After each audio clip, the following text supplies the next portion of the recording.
আসসালামু আলাইকুম সুপ্রিয় ষষ্ঠ শ্রেণীর শিক্ষার্থী ভাই বোনেরা, আশা করি তোমরা সকলে ভালো আছো। তোমাদের বিষয়ভিত্তিক মূল্যায়ন নির্দেশিকা ষষ্ঠ শ্রেণীর শিল্প ও সংস্কৃতি অর্থাৎ এই সাবজেক্টটি শিক্ষকরা কিভাবে মূল্যায়ন করবে, সেখান থেকে শিক্ষার্থীদের করণীয়গুলো কি, সে সকল বিষয় নিয়ে বিস্তারিত কথা বলবো। প্রিয় শিক্ষার্থীরা, তোমরা জানো তোমাদের মূল্যায়ন পদ্ধতিতে পরিবর্তন এসেছে। তোমাদের তিনটি ক্যাটাগরিতে মূল্যায়ন করা হয়, ত্রিভুজ, বৃত্ত এবং চতুর্ভুজ। ঠিক আছে, তো এই ক্ষেত্রে আবার কিন্তু তোমাদের পিআই সূচক দ্বারা কিন্তু প্রত্যেকটা মূল্যায়নকে পিআই সূচক দ্বারা এন্ট্রি করা হয়।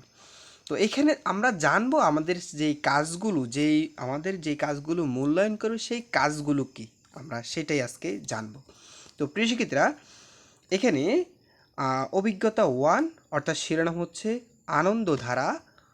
এটা তোমাদেরকে এখান থেকে মূল্যায়ন করবে প্রাকৃতিক ও পরিবেশের বহুমাত্রিক রূপরেখা অবলোকন অনুধাবন করে নিজের ভাব অনুভূতি কল্পনা মিলিয়ে রূপ শিল্পকলার বিভিন্ন শাখায় সংবেদনশীলভাবে প্রকাশ করতে আগ্রহী হওয়া।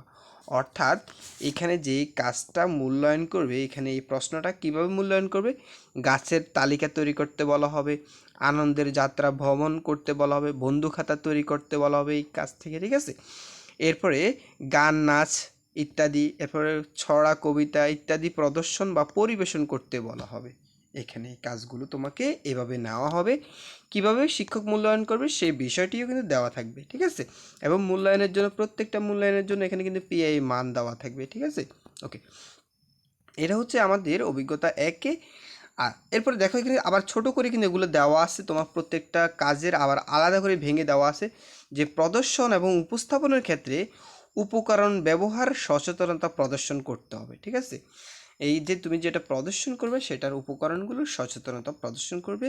আচ্ছা, এরপর আমরা যদি অভিজ্ঞতা দুই দেখি, এখানে কি মূল্যায়ন করবে, এখানে মূল্যায়ন করবে শীত প্রকৃতির রূপ। অর্থাৎ এই অধ্যায় থেকে আমাদেরকে মূল্যায়ন করা হবে যে বিষয়গুলো, অর্থাৎ শিক্ষক যে বিষয়টি যাচাই করবে বন্ধু খাতায় শীত প্রকৃতির রূপ ও তালিকা সংরক্ষণ। অর্থাৎ বন্ধু খাতার মধ্যে শীত প্রকৃতির একটা রূপ ও তালিকা তৈরি করতে হবে।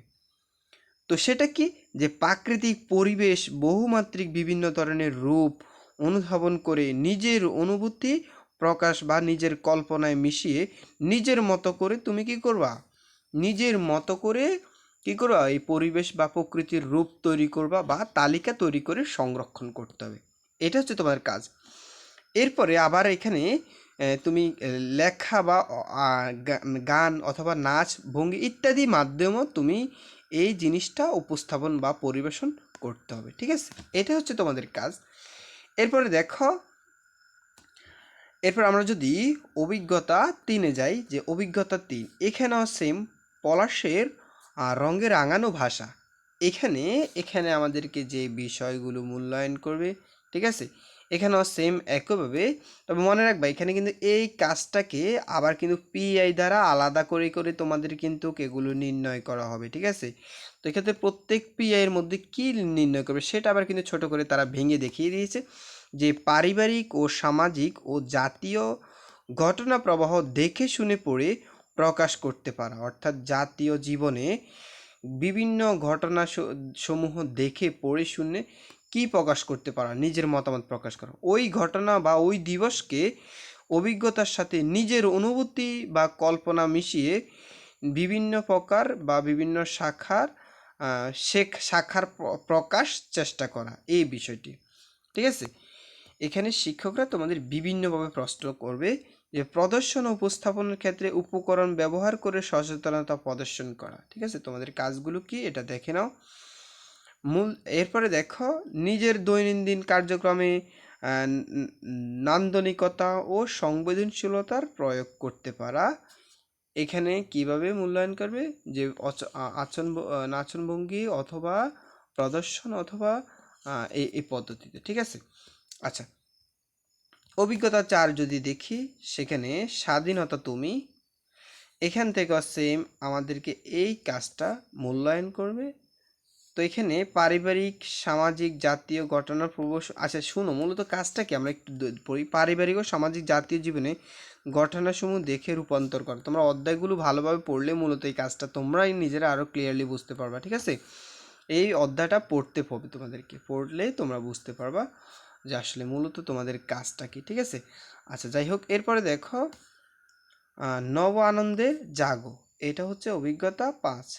এখানেও সেম একইভাবে তোমাদেরকে যে পারদর্শিতার জন্য তোমাদেরকে বন্ধু খাতা এগুলো তালিকা সংরক্ষণ করতে হবে এবং কি কি কাজ করতে হবে এখানে দেওয়া আছে, ঠিক আছে?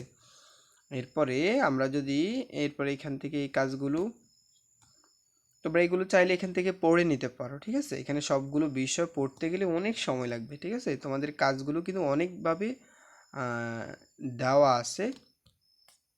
এখানেও সেম অভিজ্ঞতা 6 আত্মার আত্মীয়, এখানেও সেম তোমাদের এই কাজগুলো মূল্যায়ন করবে। প্রত্যেকটা কাজের জন্য তোমাদের পিআই দেওয়া আছে। পিআই এর আলোকে পাখি প্রকৃতির অভিজ্ঞতার বন্ধু খাতা লেখা, পরিবেশ বৃক্ষ শিল্প কারখানা পরিবার আঁকা বা পাঠ্য বইয়ের, এখানে পাঠ্য বইয়ের কী বলছে, পাঠ্য বইয়ের 5 আঙ্গুলের ভুবন। এখানে তোমরা বইটা পড়ো, পাঠ্য বই কী ভুবন কী দেওয়া আছে আমি তো জানি না, তোমরা পড়ে নিবা, সেখান থেকে দেওয়া আছে উপস্থাপন সেই বিষয়টি। এরপরে আচ্ছা, এরপরে দেখো অভিজ্ঞতা যদি 7 দেখি, এখানেও সেম বৃষ্টিধারার বর্ষা আসে, এখান থেকেও তোমাদের আসবে পরীক্ষাতে। তো এখান থেকেও তোমাদেরকে বর্ষার বৈশিষ্ট্য দলে দলে উপস্থাপন করতে হবে। এরপর বর্ষার ঋতু উদযাপন, বর্ষার ঋতু কীভাবে উদযাপন করতে হয় সেই বিষয়টিও তোমাদেরকে দেখিয়ে দিতে হবে, ঠিক আছে? এরপর স্বপ্নবৃক্ষ বিনিময় এই কাজটিও দেখাতে হবে। এরপরে দেখো আমরা যদি অভিজ্ঞতা 8-এ যাই, অভিজ্ঞতা 8-এ সুদিতে হইবে ঋণ, এখানেও সেম একইভাবে এই অধ্যায় থেকে কি কি মূল্যায়ন করবে, যে শোক দিবসে মূল বিষয়গুলো বন্ধু খাতায় লেখো। শোক দিবসের মূল বিষয়বস্তুগুলো কি সেগুলো বন্ধু খাতায় লিখতে হবে। শ্রেণীকক্ষে শোক দিবস আয়োজন করতে হবে, ঠিক আছে? এর পাশাপাশি তোমাকে সেগুলো অভিনয় করে দেখাতে হবে, ঠিক আছে? অভিজ্ঞতা 9 যদি আমরা দেখি, শরতে আসে মেঘের ভেলায়, এখান থেকেও সেম একইভাবে তোমাকে এই যে এই অংশটুকু থেকে কাব্য নাটিকা বা রাফি উপস্থাপন হাত এটা উপস্থাপন করতে হবে, যে কাব্য নাটিকা রাফি উপস্থাপন করতে হবে। এরপরে আমরা যদি শিখন অভিজ্ঞতা 10 যদি দেখি, হেমন্তের রাঙ্গা সোনা রঙে, এখান থেকে বন্ধু খাতায় হেমন্তের ঋতুর অনুভূতিগুলো তোমাকে উপস্থাপন করতে হবে। এরপরে এখানে দেখো যে হেমন্তের ঋতুর কাজের প্রদর্শন উপস্থাপন করতে হবে। হেমন্তের এই পার্ট থেকে তোমরা এটা উপস্থাপন করতে হবে। এরপরে দেখো আমাদের শিখন অভিজ্ঞতার আর কি কি আছে, যেখানে দেখেন নিজের দৈনন্দিন কার্যক্রমে নান্দনিকতা সংবেদনশীলতার প্রয়োগ, অর্থাৎ শ্রেণীকক্ষে হেমন্ত ঋতুর কাজের প্রদর্শন উপস্থাপনা এগুলো উপস্থাপন করতে হবে। অভিজ্ঞতা 11 যদি দেখি আমরা, বিজয়ের আলোয় সুন্দর আগামী, এখানে শহীদ বুদ্ধিজীবী দিবসের কাজ কি, অর্থাৎ শহীদ বুদ্ধিজীবী দিবসের কাজ, শহীদ বুদ্ধিজীবী দিবস কিভাবে তোমরা পালন করবে সেখানে তোমাদের করণীয়গুলো কি বা কাজগুলো কি সেগুলো উল্লেখ করতে হবে। এই ছিল তোমাদের মূল্যায়ন কার্যক্রমের যে কাজগুলো, সেই কাজগুলো তোমাদের দেখে দেওয়ার চেষ্টা করছি। তোমরা পাঠ্য বইয়ের সাথে এগুলো মিলিয়ে নেওয়ার চেষ্টা করবা, তাহলে তোমরা আরও ক্লিয়ারলি বুঝতে পারবা। ভিডিওটি কেমন ছিল অবশ্যই কমেন্ট করে জানাবা, বা তোমাদের মতামত অবশ্যই তোমরা কমেন্ট করে জানাতে পারো, বা কোনো কিছু জানার থাকলে সেটা অবশ্যই কমেন্ট করে জানাতে পারো। আর যারা চ্যানেলটি সাবস্ক্রাইব করেনি অবশ্যই সাবস্ক্রাইব করে দিবা, আর যারা করছো তাদেরকে অসংখ্য ধন্যবাদ। আর এমনকি এতক্ষণ ধরে ভিডিওটি দেখার জন্য তোমাদের সবাইকে ধন্যবাদ জানাচ্ছি। আল্লাহ হাফেজ।